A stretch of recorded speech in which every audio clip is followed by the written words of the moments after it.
수원 무지역 출신 더불어민주당 김진표 국회의원입니다. 권선구와 영통구의 남쪽 부분을 하나로 모아서 수원의 가장 남쪽에 위치한 또 십전투 비행단과 연접한 그 지역을 제가 대표하고 있습니다.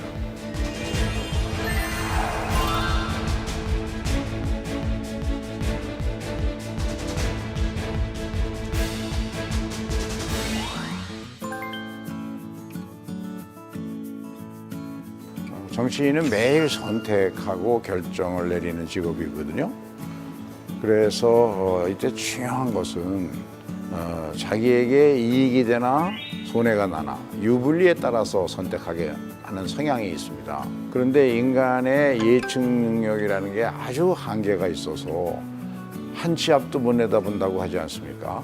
그래서 유불리에 따라서 선택을 하다 보면 그때는 잘한 것 같은데 며칠만 지나면 상황이 확 바뀌면서 전혀 다른 상황이 전개되면 내가 그때 선택을 잘못했구나 이런 후회를 할 때가 많습니다. 그런데 이거를 막는 가장 좋은 방법은 중요한 일일수록 선택을 할 때는 이게 옳은 일이냐 그른 일이냐를 가지고 판단을 해야 된다고 생각합니다. 옳고 그름에 따라 판단을 하는 습관, 그런 노력을 계속하는 것이 오판을 막는, 잘못된 선택을 막는 가장 빠른 길이다. 여건이 바뀌더라도 그 시점에 그 여건에서는 내가 최선을 다했다라고 이야기할 수 있고요. 그래서 선택의 기준을 늘 생각하고 있어야 되는데 유불리보다는 옳고 그름을 늘 염두에 둬야 된다. 그 말씀을 하나 하고 싶습니다. 건강이 중요하겠죠. 저는 그래서 12,000보 를 늘 이야기합니다. 처음에는 10,000보로 걷기를 시작했는데 조금 부족한 것 같고 12,000보는 해야 우선 숙면을 하게 되고 또 그렇게 되면 몸의 컨디션이 좋으니까 머리도 항상 맑으니까 옳게 판단할 수 있고 그래서 정치인일수록 건강해야만 어떻게 보면 정치라는 게 가장 창의적인 직업일 수 있는데 새로운 거를 뭘 생각해내고 뭘 만들어내려면 건강이 뒷받침해 줘야 되기 때문에 저는 그거를 생각합니다. 주 4일제를 저는 우리 방에서 21대 국회에서 처음 시작하고 있습니다. 제가 경제부총리 때 주 5일제를 책임 맡고 시행을 했고 그 당시에도 주 5일제 하면 우리 경제 큰일 난다 무너진다 이런 걱정 많았지만 실제 해보니까 가족과의 주말 휴식이 가능하고 여러 가지 여가가 있는 삶 그다음에 계획을 세우고 가족들과 함께 할 수 있는 그런 것들이 또 관광산업도 발전시키고 여러 가지 긍정적인 면이 많았거든요. 그런데 물리적으로 책상머리에 오래 앉아 있는다 그래서 효율이 오르고 능력이 오르는 건 아니거든요. 그것은 국회의원을 보좌하는 보좌관들도 마찬가지입니다. 그래서 한 달에 한 주는 주 4일제로 해서 가족들과 함께 그래도 한 달에 한 번은 2박 3일이라도 여행을 갈 수 있도록 자기가 알아서 조정을 해서 써보자. 그래서 휴식을 통한 창의와 융합이 강조되는 그런 시대 아닙니까?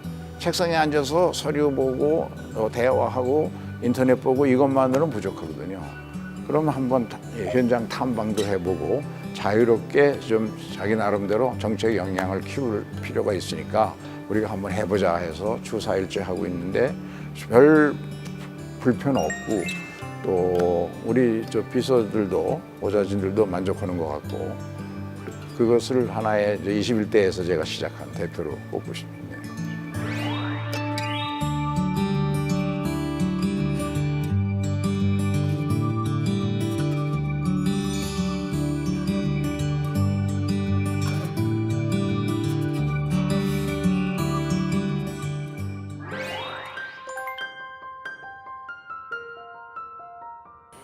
정치라고 하는 것은 이제 대립과 갈등을 완화하는 예술이다. 저는 그렇게 생각합니다. 대립과 갈등을 대화와 타협을 통해서 조정해서 완화하는 것이죠. 최근 몇 년간 우리나라 정치가 지나치게 정쟁으로 흘리면서 전면 대결로 가서 보이콧하고 국회 대화와 토론을 아예 보이콧하고 장외투쟁이 일상화되는 정치, 이것은 지극히 잘못되고 비정상적인 정치입니다.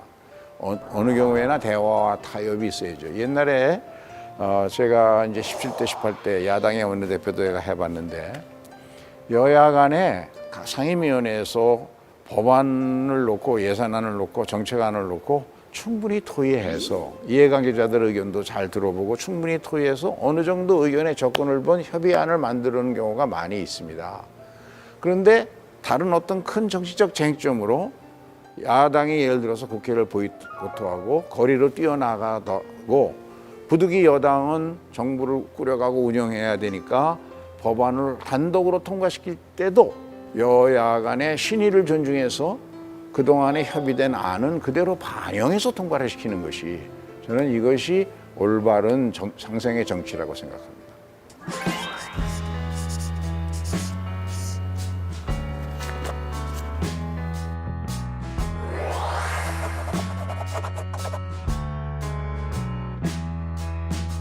우리 정부와 더불어민주당은 한국판 뉴딜을 포스트 코로나 시대의 핵심 전략으로 지금 삼고 추진해 나가고 있습니다. 그런데 이 한국판 뉴딜을 움직일 수 있는 핵심 성장 동력, 그것을 저는 K-유니콘이라고 생각합니다.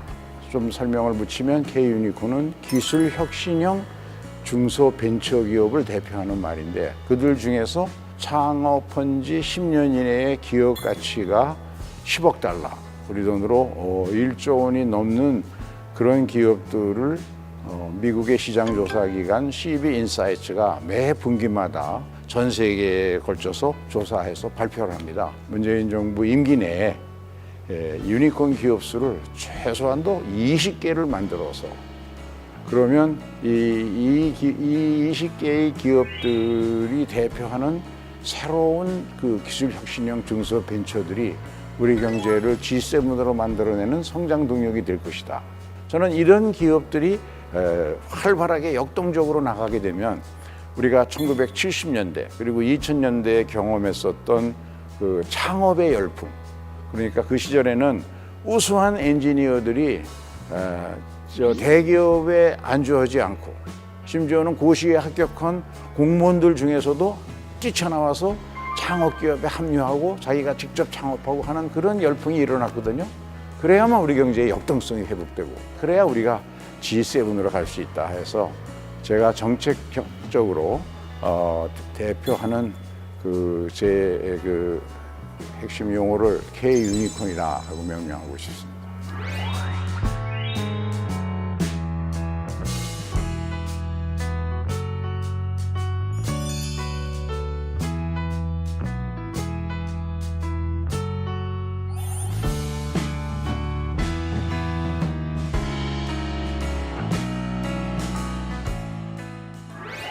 사 년 전에 국회 방송에서 K-유니콘 전략, 경기도 남부 지역에 한국의 실리콘밸리를 만들자, 이 두 가지가 우리나라를 G7으로 만들 수 있는 가장 핵심적인 전략이다, 이런 얘기를 했는데, 참 지금 생각해봐도 너 잘했다. 한국의 새로운 경제의 역동성, 또 최고의 우수한 엔지니어들이 앞다투어 창업 전선에 나서는 이런 결과를 만들어냈구나. 참 그때 판단을 잘했고 그 주장을 잘했다.